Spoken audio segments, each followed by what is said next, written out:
and welcome to another episode of the Wealthy Ironworker Podcast. On this episode, number 4, we discuss the complex and nuanced problem that is how the trades got to this point in the first place. Come on in the studio, pull up a chair, let's have a talk.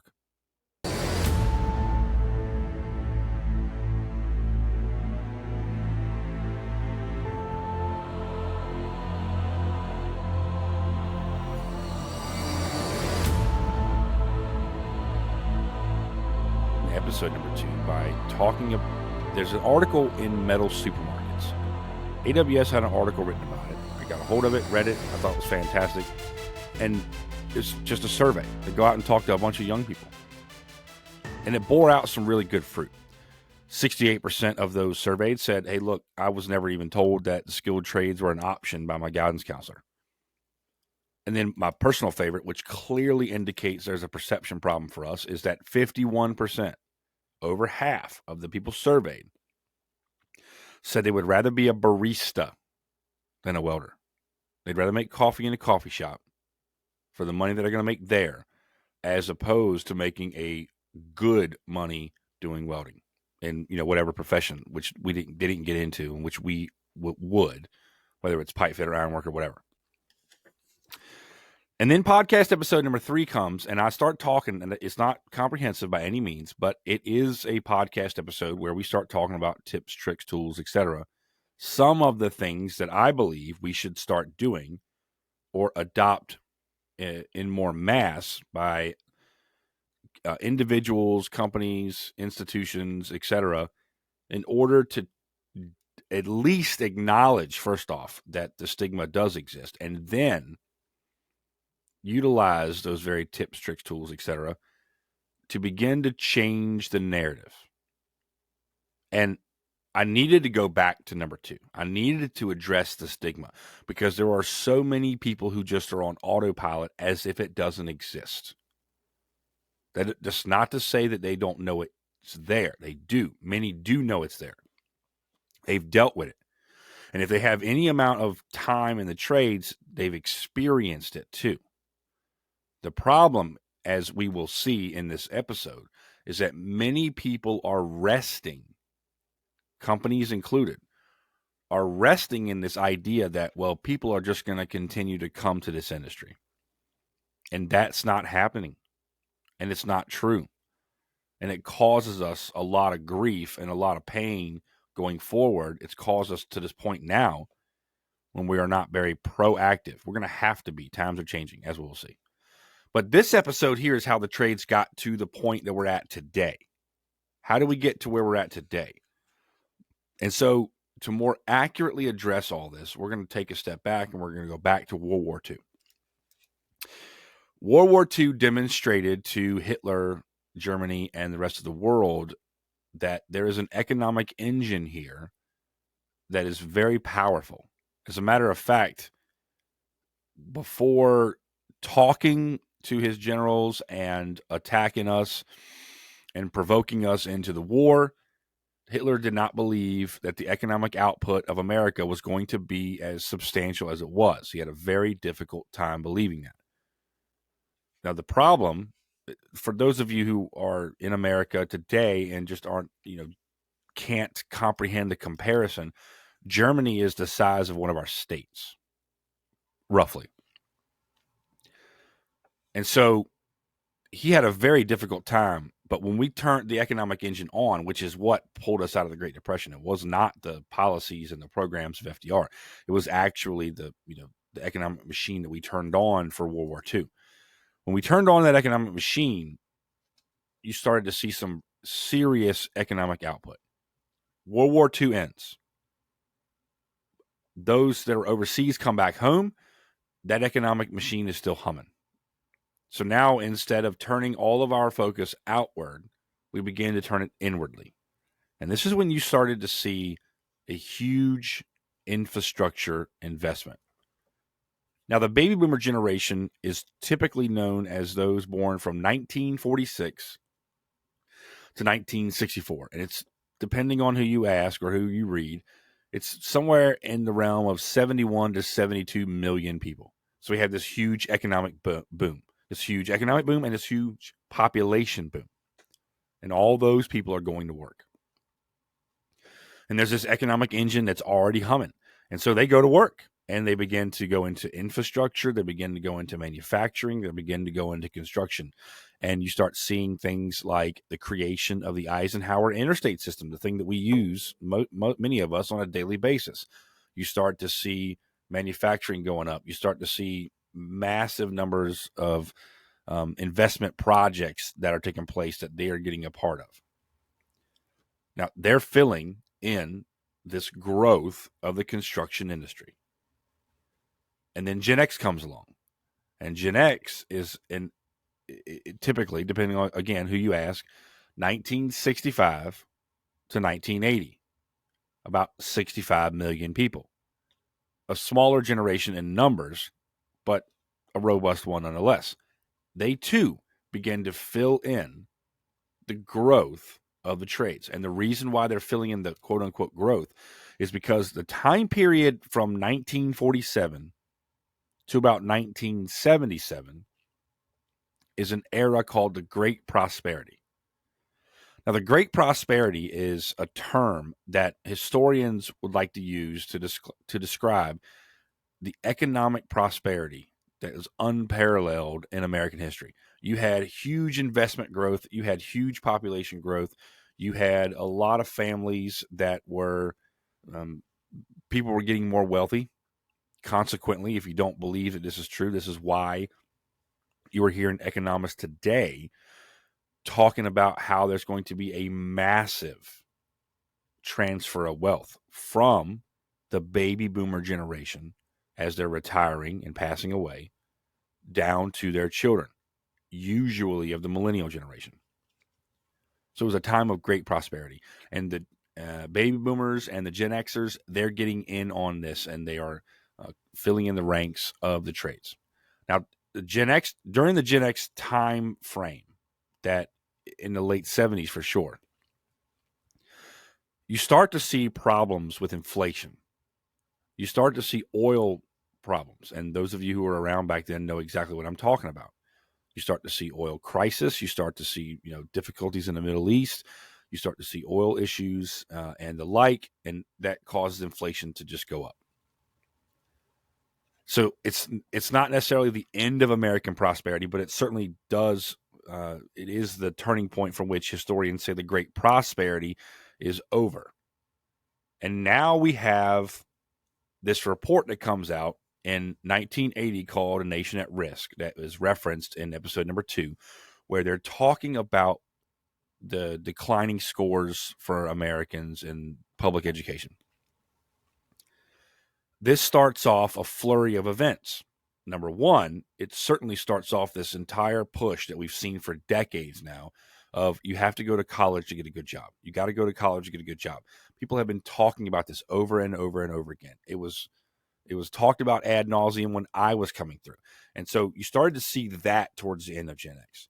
Likewise, in addition, what you also started to see when the millennials came around, and then the millennials comprise a generation of 1981 to 1996. And millennials, depending on who you ask, we're about 72 million people. The largest generation right now, except maybe Gen A. I didn't look at the data for that because it's not pertinent to this podcast episode. But up to this point, millennials are the largest generation, and they have something in their back pocket that the other two generations and all of them before them don't have. Technology. Now, older millennials did not have technology. They grew up with it, but they weren't, later in, like if you're born in 1981, for example, you didn't grow up with technology at your fingertips, but you are more accustomed to it. Younger millennials grew up with technology. The previous two generations did not, nor are they as comfortable with technology. So you start to see this push. You got to go to college, get a good job.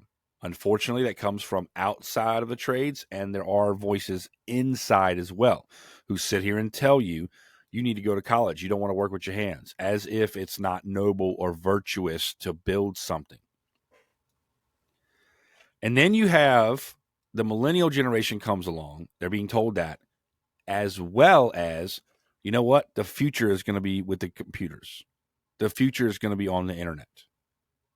And so what happens? This generation grows up. And in the late 90s, you have the .com era and the like. The internet is exploding. And this generation, by and large, especially a lot of the younger ones, they listen to the polemic. They listen to the advice. They decide, I'm going to college because that's what I've been told. It's a systemic thing that's just baked in. I'm going to go to college because that's what I need to do to get a good job. Oh, and then, by the way, I've been told that the internet is where the future is and computers are where the future's at. That's what I need to go and do. And that's what they do. And this is borne out in the data when you look at the age gap. And anybody listening here knows what I'm talking about. The age gap in the construction industry. I was talking with apprentices about a month ago, and I was in a room full of young 20-year-olds. The oldest in there was early 30, like 31.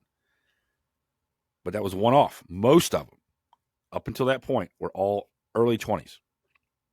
And then you go out in the job, and they're all 50-year-olds. They're all 50-year-olds. That's a huge age gap. And you know what that age gap illustrates? Exactly what I'm talking about. This entire push to go to college, get a good job, and go to work on something with computers, something on the internet.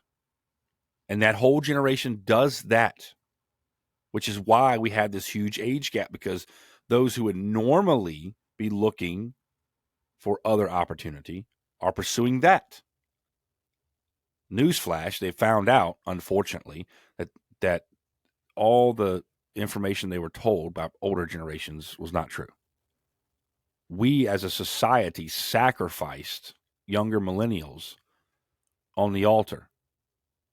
And now they're paying the price because they have college tuition that's an albatross around their neck that they can't claim bankruptcy on.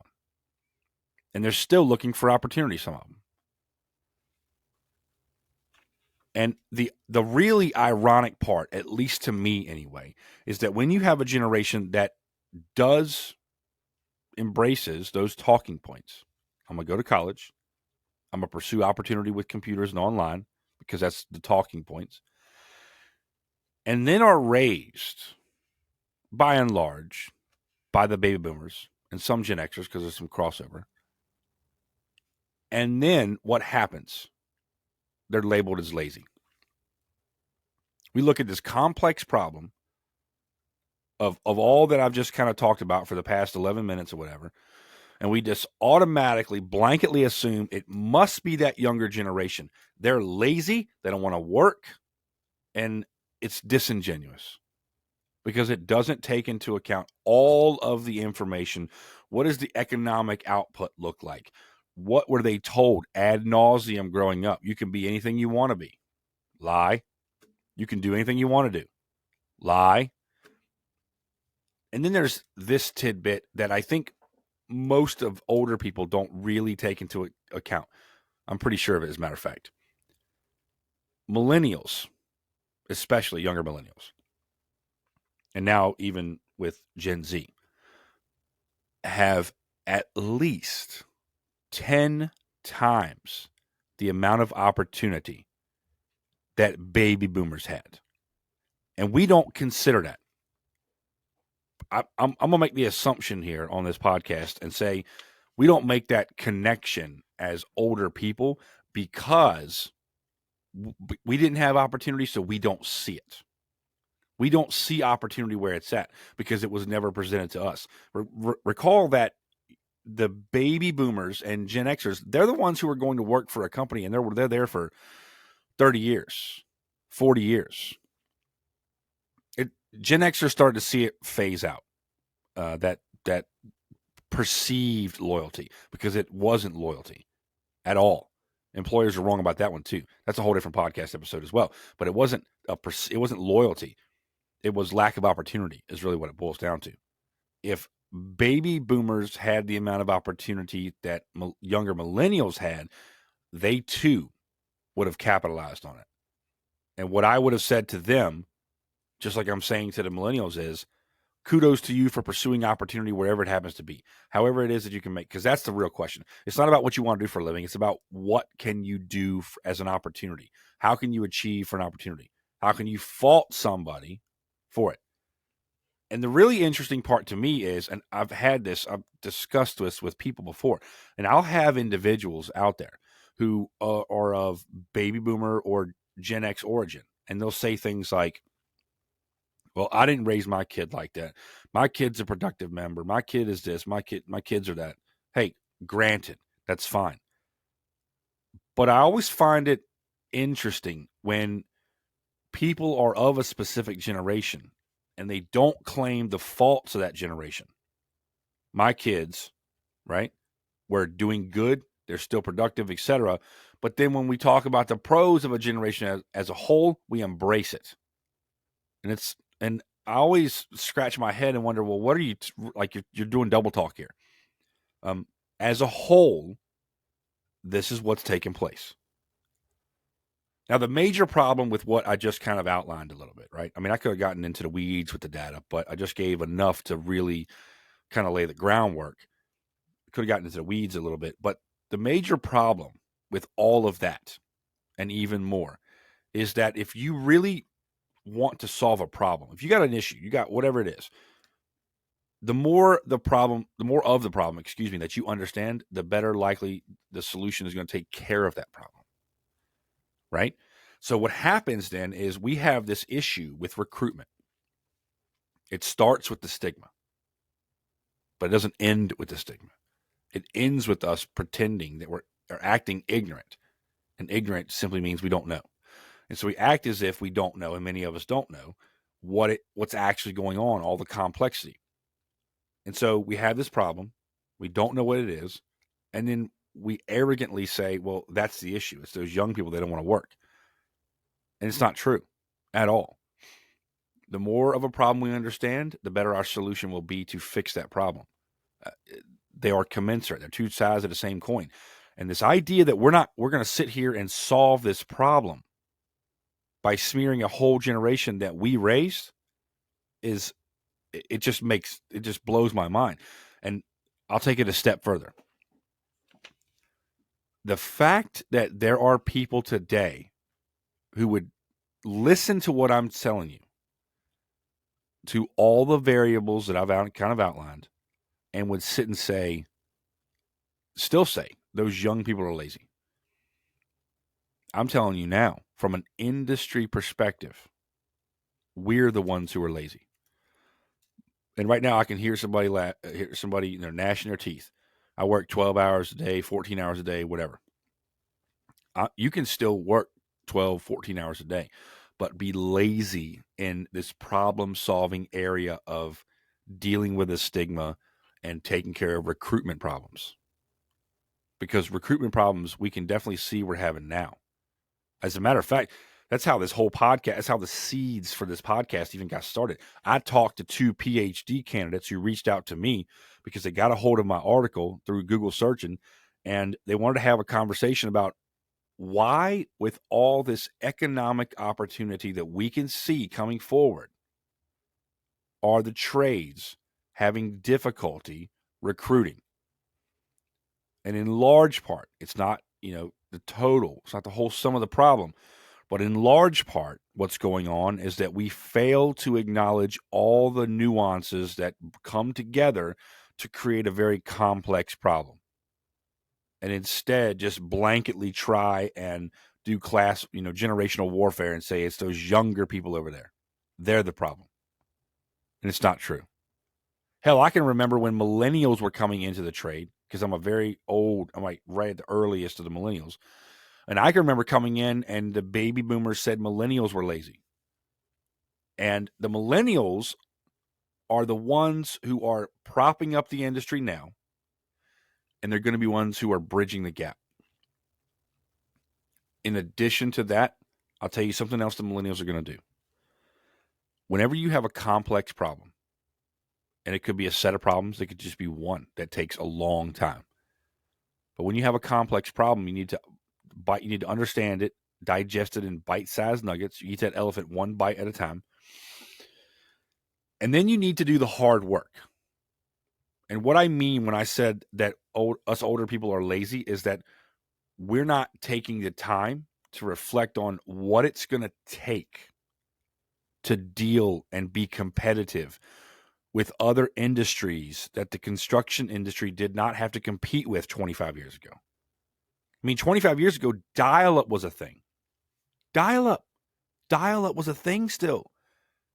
And it was a very arduous and slow way of getting connected to the internet, but it's all we had. Now, there is an entire industry online where people can sell things and make money. And then we sit and wonder, why aren't we getting people to come to our industry like we used to? There are entire industries that give them opportunity. And who are we in the industry to sit and fault them for pursuing opportunity and making money? Now, I'm fully well aware that there are a host of individuals who are not making money, but they are pursuing it. And that's another conversation. But we're talking as a whole from the generational perspective. And that's what they're doing. And what's more, that's what they've been told to do. They were told to do that by us. The future's online, the future's with computers. And then we say, well, you're making money online, but you're lazy because you won't come and join us in the industry. No, we're the lazy ones. We need to do the hard work, the heavy lifting to figure out what it looks like and what it's going to take for us in a legacy industry, if you will, an older existing industry. What is it going to look like for us to be competitive? What is it going to look like for us to address that stigma, acknowledge our problems, and then begin to tweak however it happens to be to attract them into our industry? If you think that we're just going to sit here and our recruitment woes are going to go away because we're ignoring it, that's the very definition of insanity, doing the same thing over and over again, expecting a different result. It's not going to happen. And I'll even compound this further. Earlier, I said that it was going to be millennials who were going to figure this out. And the major reason why is because the baby boomers right now are retiring at $10,000 a day. They're ready to go home. They're ready to go do whatever it is in those golden years that they want to go do. Gen Xers, typically what happens when you're older, and this is going to happen to millennials as well, it's just not there yet, is you get into that boat, but you don't want to rock it because you just want to ride off into the sunset and not stir up problems and do the hard work that it's typically going to take to change the situation and circumstances. It usually falls to someone or a group of some people who have a number of years left. And that's probably going to be millennials, especially your older ones, your ones who are 42, 41, 40. Those individuals have got at the very least, 15 to 20 years left to put into this industry. They're the ones who are going to be stuck with the problem. And they're the ones who are probably going to end up dealing with it as best they can based on all they have. And now they have an episode out of this podcast where I'm talking about the various difficulties and the nuances and the multiple opportunities. And I'm trying to lay as much out there on the table without doing too deep of a dive in data so we can completely, or at least as best as we probably can, understand the problem. And then we can go forward. Now, for those of you in, let's say you work for a contractor or whatever, or even in this industry, and if you think that I'm just going to rely on recruiters, headhunters, people who go out and basically poach, let me tell you what your future looks like. You are effectively relying on an industry whose sole issue in life is to go out and steal people from another company to give to you. That's it. That's all they're doing. The problem that you're going to have is that many other companies are thinking in the same line. I'm going to rely on headhunters to go out and get people for me because I don't have the time to go do it. All this work is popping up. Or if we don't solve the recruitment problem now, what's going to ultimately happen is that those same headhunters, those same companies who are using those headhunters are all competing in the same dwindling labor pool. That's what's taking place right now. And that's your future. And this, I don't tip my hat too much, but this is another podcast episode that I'll be talking about down the line. But recruitment problems today turn into retention problems down the line. When you don't do the hard work today, when you don't wrestle with whatever it is you need to wrestle to entice people to come into this industry, then what happens is those individuals that you've been leaning on are going to get burnt out down the line because more work is coming in and you're going to overwork them and they're going to get tired. And then to compound the problem even further, those same headhunters that you're intent on using to help you staff your company, other industries are also going to use headhunters. And those of us who come up in the trades and we're of general foreman, superintendent quality, I'm going to tell you now, they look appealing to other industries. And if you think they're not going to get picked off, you got another thing coming. Better you create a company culture that deals with the problem today and is looking to invest in your own company going forward. This is the Wealthy Ironworker. Thanks for listening.